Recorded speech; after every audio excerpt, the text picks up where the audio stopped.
an'amana bi ni'matil iman wal islam. Asyhadu an la ilaha illallah wahdahu la syarikalah wa asyhadu anna Muhammadan abduhu wa rasuluh.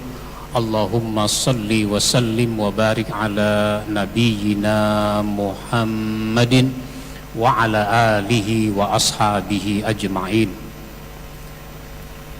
Jamaah sekalian yang saya hormati, marilah kita mulai kajian kita pada siang ini dengan membaca basmalah. Bismillahirrahmanirrahim. Salah satu yang kita pahami bahwa hidup ini selalu mengalami perubahan. Bahkan ada yang mengemukakan tidak ada yang abadi kecuali perubahan. Maka kita ingin ada perubahan yang lebih baik secara pribadi, keluarga, masyarakat, perusahaan, bangsa, negara. Yang kita inginkan adalah perubahan-perubahan yang lebih baik. Itulah yang diistilahkan dengan transformasi.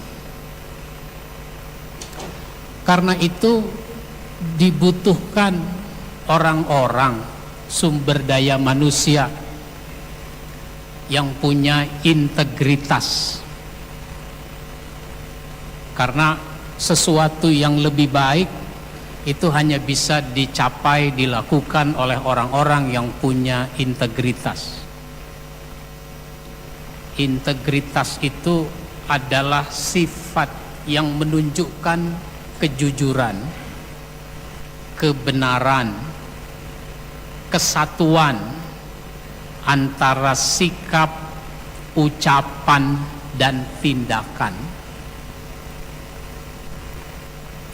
Kita mengenal ada istilah terintegrasi.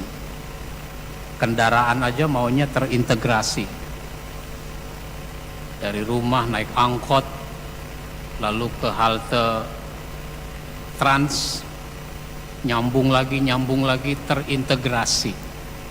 Tapi kenapa secara pribadi orang tidak terintegrasi?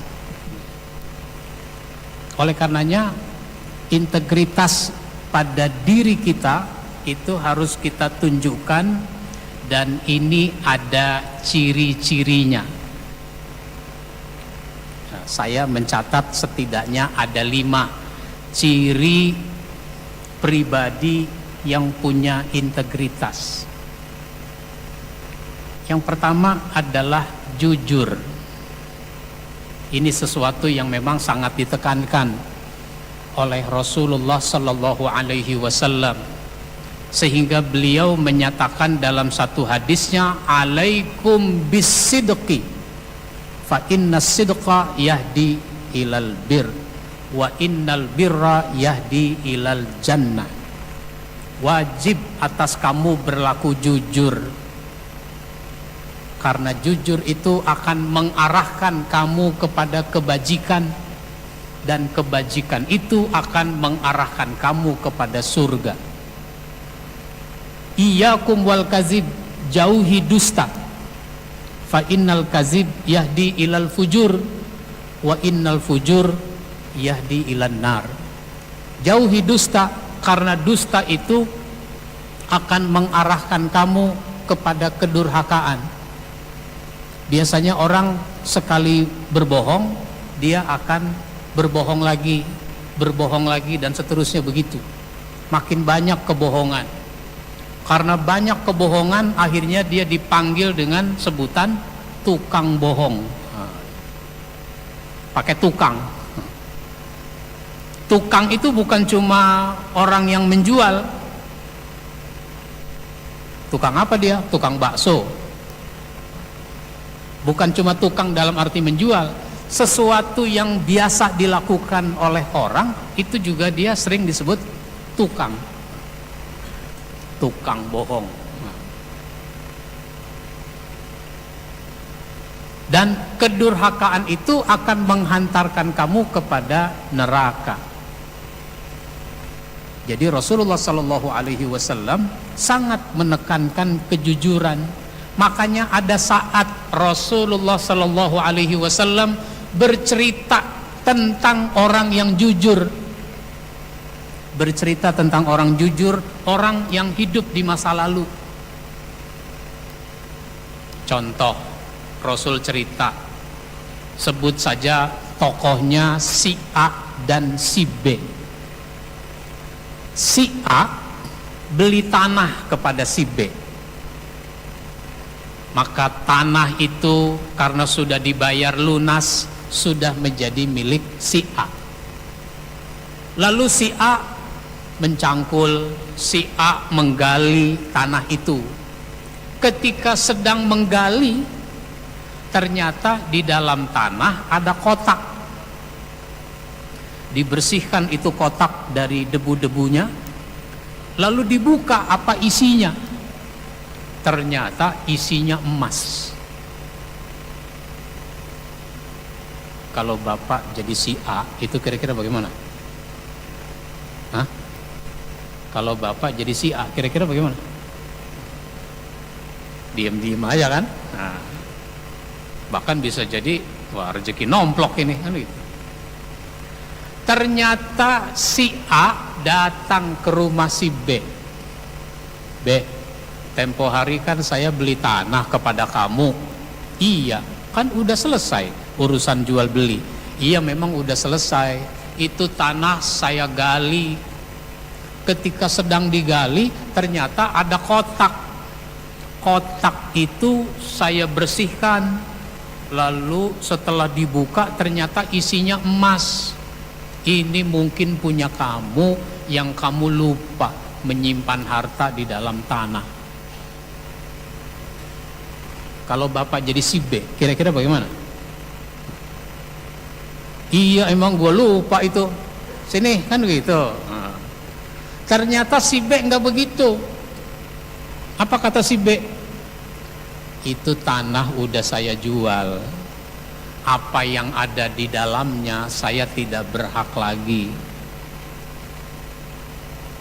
Kata si A, saya beli tanah, nggak beli emas. Kalau beli tanah juga, beli emas juga, tentu harganya lebih mahal lagi. Karena saya merasa nggak beli emas, ini mungkin punya kamu, saya kembalikan. Enggak, saya nggak mau terima, karena saya merasa bukan punya saya itu. Sebab itu tanah udah saya jual. Jadi sengketa. Sengketa apa? Sengketa tidak mau mengklaim. Kalau zaman sekarang, sengketa kebanyakan yang mengklaim. Bagaimana mungkin sebidang tanah sertifikatnya ada 2, ada 3, ada 4. Akhirnya dua orang yang bersengketa ini merasa perlu mencari penengah. Akhirnya dicari penengah. Ketemulah katakan seorang guru. Dia ceritakan masalahnya. Setelah diceritakan masalahnya itu, si guru itu bertanya, kamu punya anak gak? Punya. Anak saya laki, sudah dewasa, belum nikah. Kalau kamu B, saya punya anak perempuan, sudah dewasa, belum nikah. Nah, kalau begitu jalan keluarnya begini aja. Anak kalian itu kalian jodohkan, ini emas jadi maharnya, jadi mas kawinnya. Itu kejujuran tingkat tinggi. Nah, sesuatu yang semakin hilang dari masyarakat kita, bisa jadi hilang dari diri kita, kejujuran, sehingga orang tidak punya integritas pribadi. Yang kedua, cirinya itu memenuhi komitmen, memenuhi komitmen, memenuhi janji. Maka kalau sudah punya komitmen, penuhi komitmen itu. Janji harus dipenuhi. Misalnya punya utang. Nah, punya utang, janji mau bayar kapan, itu harus dipenuhi. Tapi ternyata banyak orang kalau punya utang tidak mau membayar, bahkan merasa utang aja tidak, sehingga integritas pribadinya tercoreng di hadapan orang lain. Nah itu begitu. Maka Nabi cerita tentang umat terdahulu. Saya menulis buku yang terbaru, itu judulnya Inilah yang Diceritakan Nabi Kita. Jadi Nabi itu bercerita tentang orang-orang terdahulu, ada di dalam hadis-hadis, lalu saya himpun cerita itu, dibuat redaksinya tersendiri, sehingga terhimpun 50 cerita dalam buku yang kecil. Sebut saja si A mau pinjam duit kepada si B.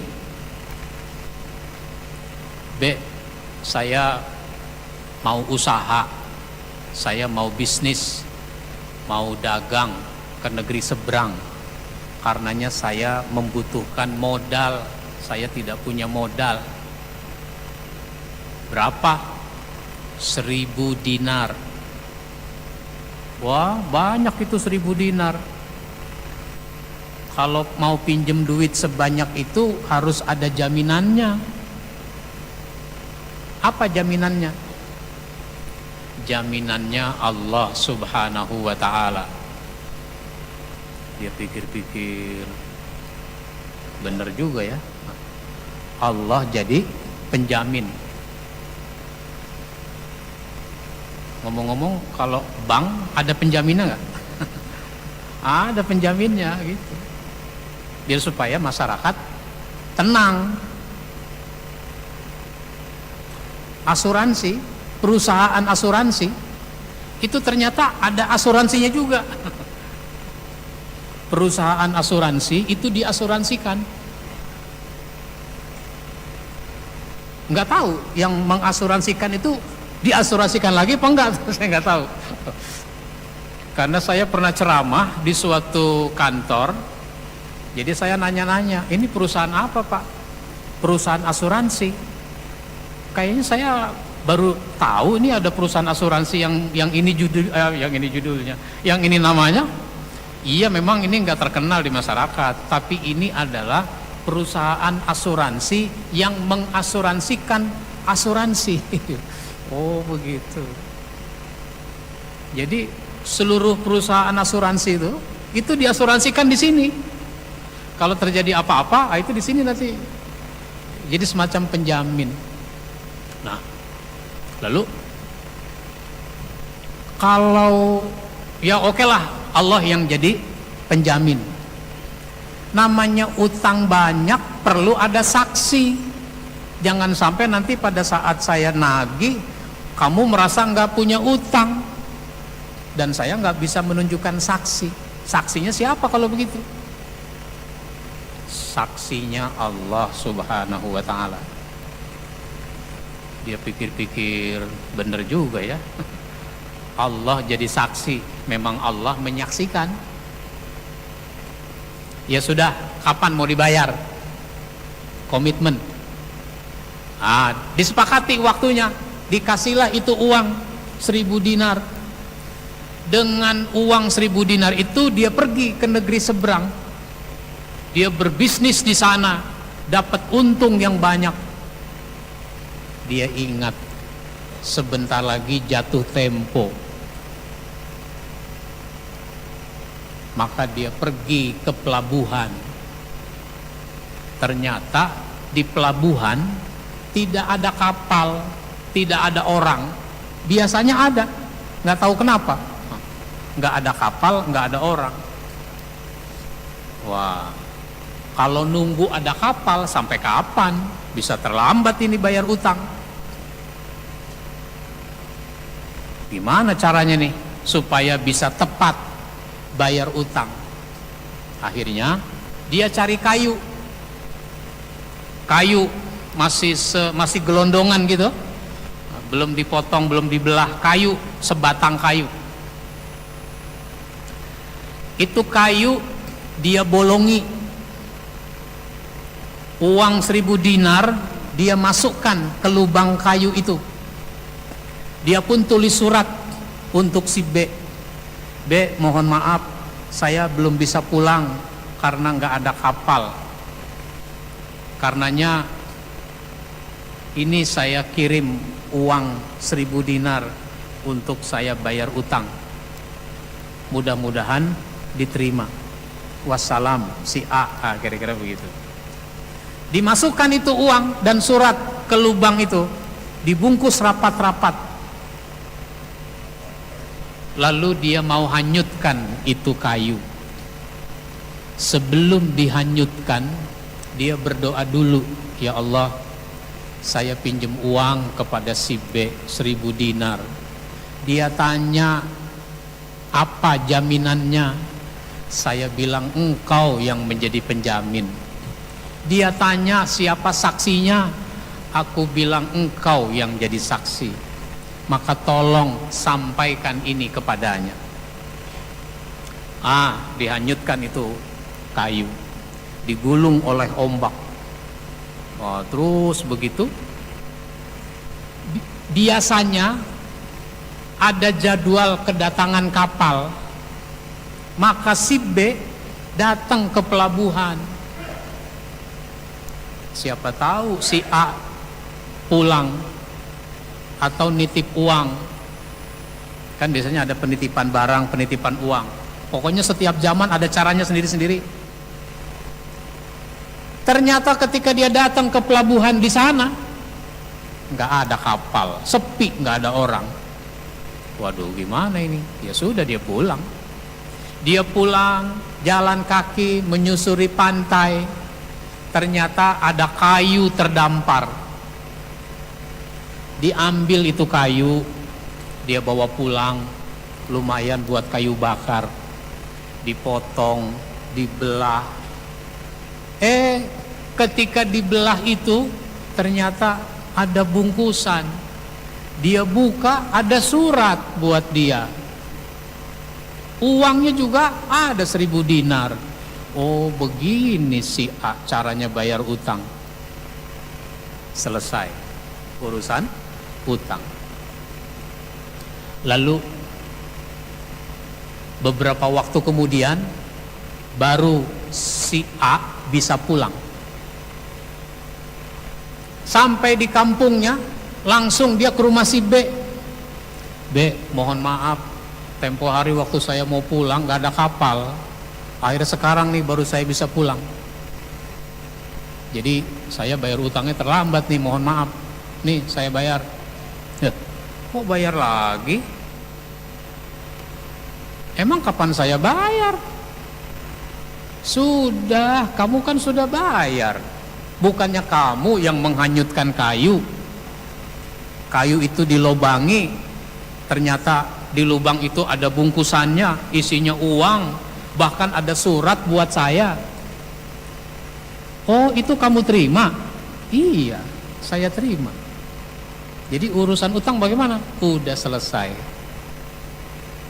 Ini juga orang punya komitmen yang luar biasa. Urusan bayar utang, komitmen.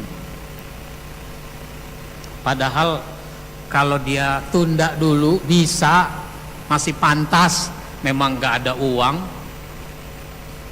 Umpama nih, orang punya utang, janji tanggal 5.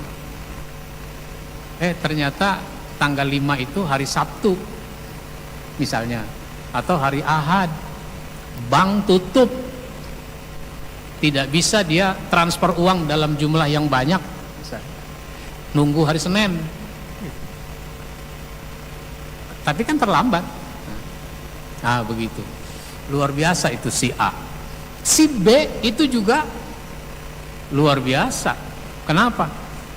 Dia udah terima uang.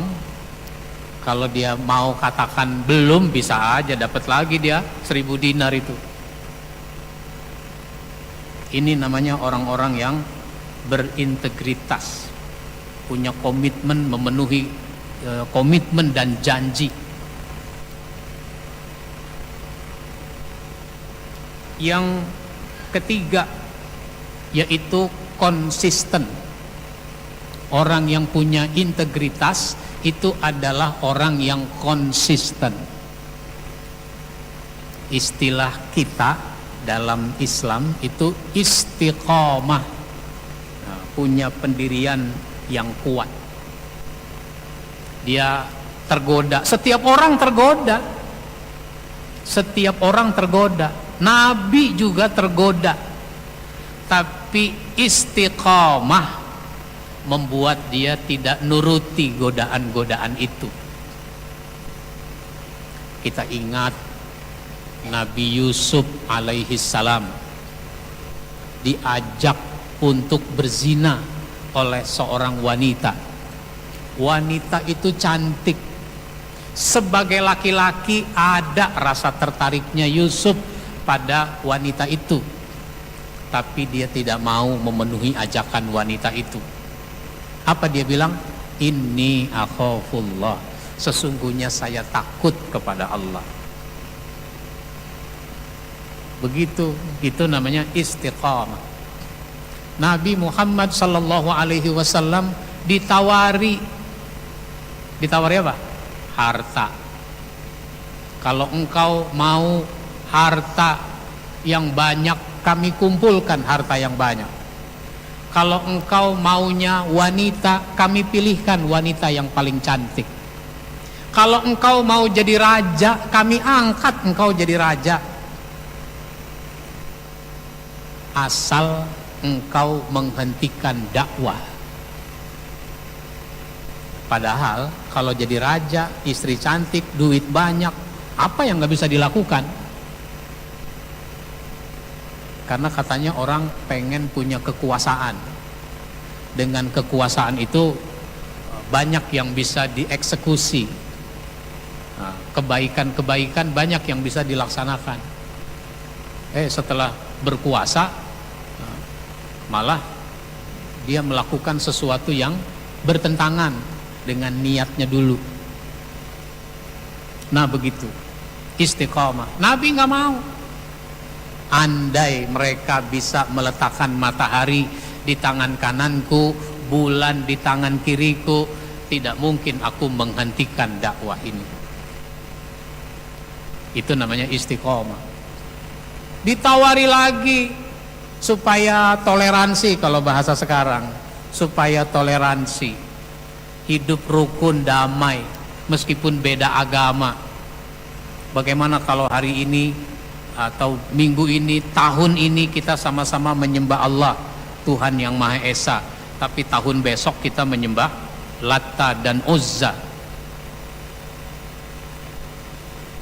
Turun surat Al-Kafirun kan, yang ujungnya adalah lakum dinukum waliyadin.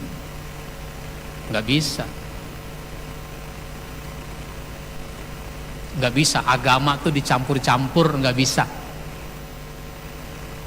Kalau kehidupan sosial bisa kita bercampur kehidupan sosial. Orang Kristen ada resepsi pernikahan, kita diundang, lalu kita datang, kondangan, ya itu nggak apa-apa. Orang Hindu meninggal dunia, dia tetangga mungkin, temen, kita datang bertakziah, boleh, datang aja takziah. Tapi kalau sudah menyangkut agama, nggak bisa dicampur-campur. Takziah ke orang Hindu, ke orang Kristen, ke orang Buddha, angkat tangan, Allahumma gfirlahu warhamhu wa'afihi wah, nggak bisa. Doa itu nggak bisa, karena itu sudah menyangkut urusan agama. Nah, susah memang orang tuh kalau tidak bisa istiqamah. Nah, ini campur-campur. Salam juga dicampur-campur. Nah, karena jadi pejabat, salamnya banyak. Bukan cuma assalamualaikum warahmatullahi wabarakatuh. ditambah lagi apa? Santi Om, Namo Buddhaya, salam kebajikan, apa lagi? Begitu. Itu salam semua agama yang oleh MUI difatwakan itu tidak boleh. Fatwa terbaru MUI waktu multaqo istima di Bangka Belitung.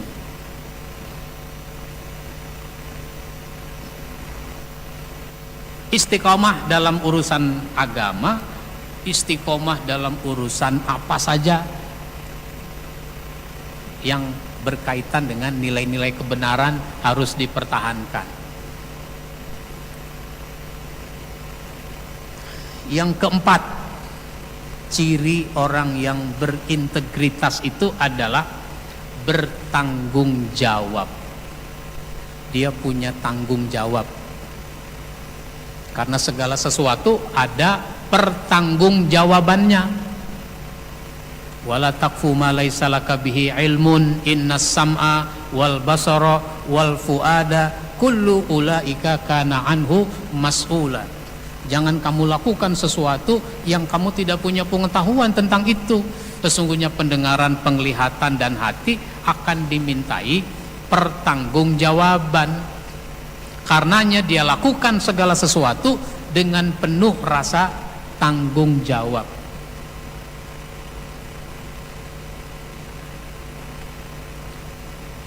Ketika dia punya istri, dia bertanggung jawab kepada istrinya. Ketika dia punya anak, dia bertanggung jawab pada anaknya.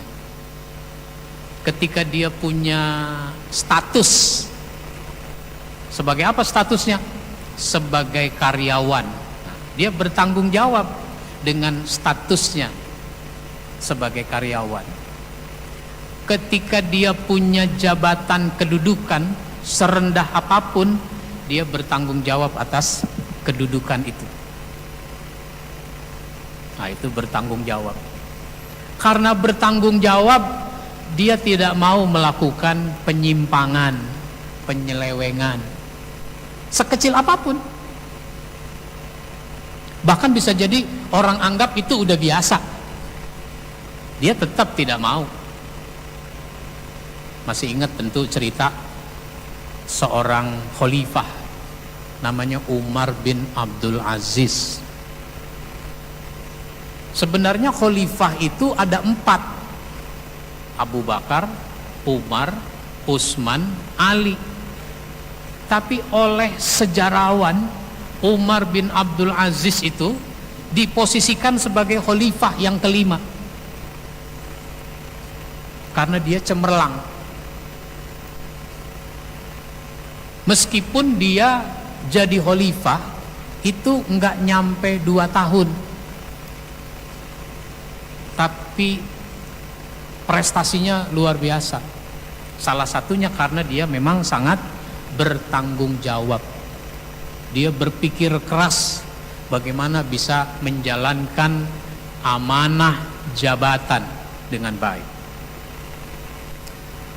Dia itu kan dulu ada seorang khalifah. Dulu kan khalifah itu turun temurun, kayak raja gitu, turun temurun. Ini Khalifah Sulaiman meninggal,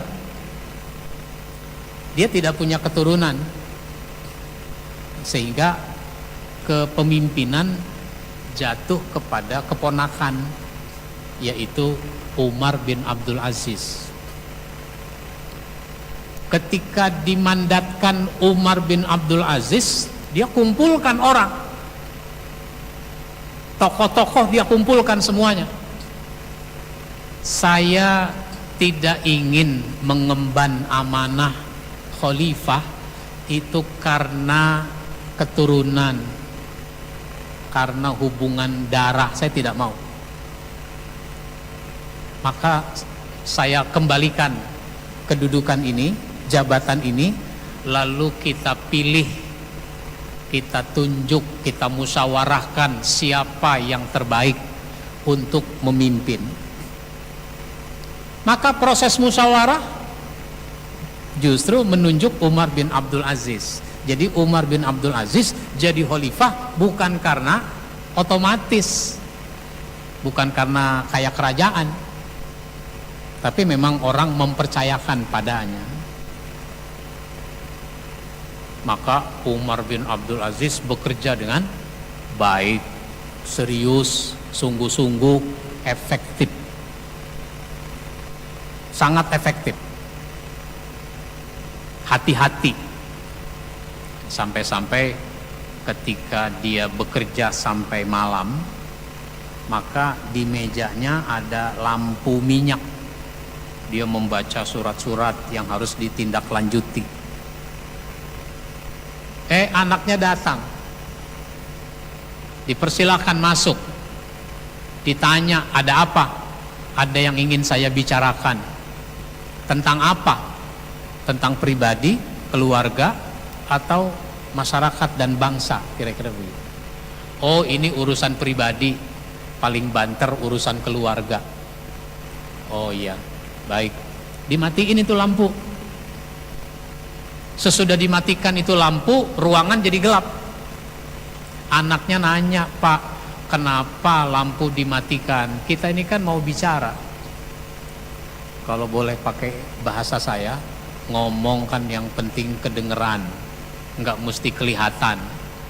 Ya tapi kan lebih enak kedengeran juga, kelihatan juga.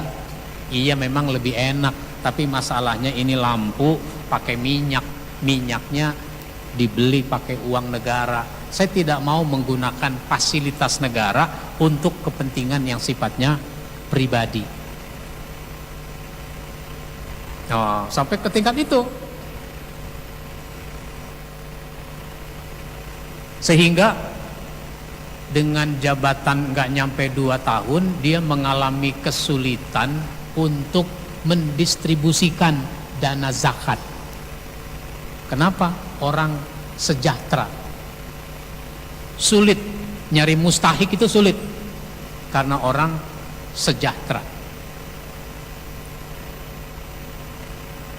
Itu karena tanggung jawab.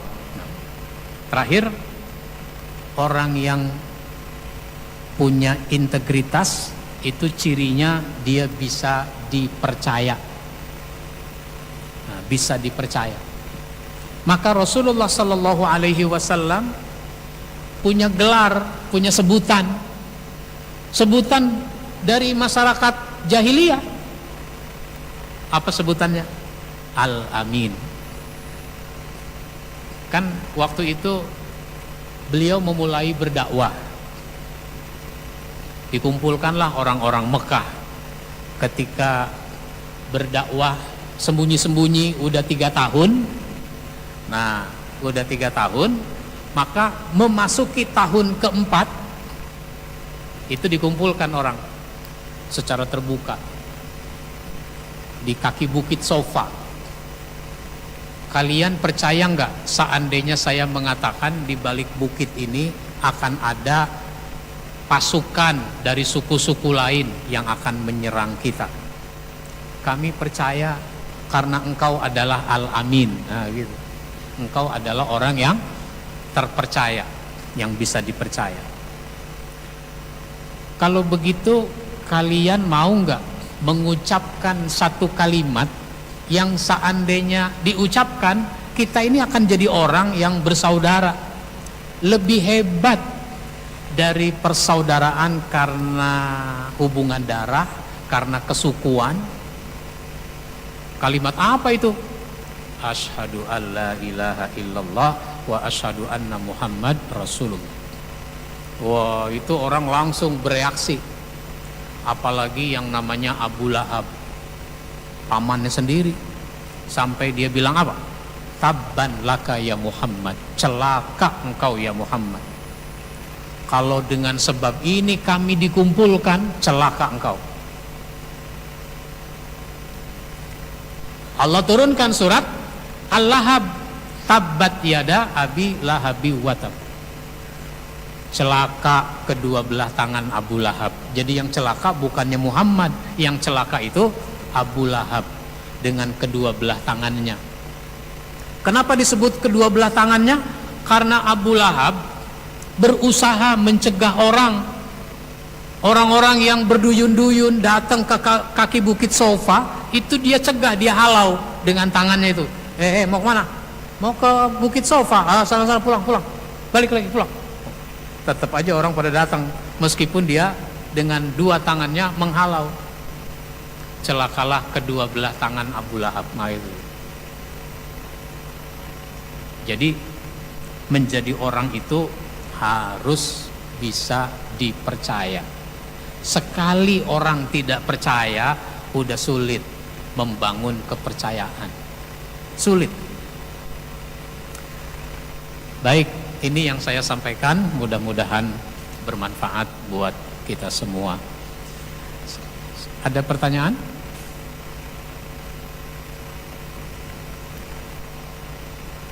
Baik, kita cukupkan dengan baca hamdalah. Alhamdulillahirabbil alamin. Wassalamualaikum warahmatullahi wabarakatuh.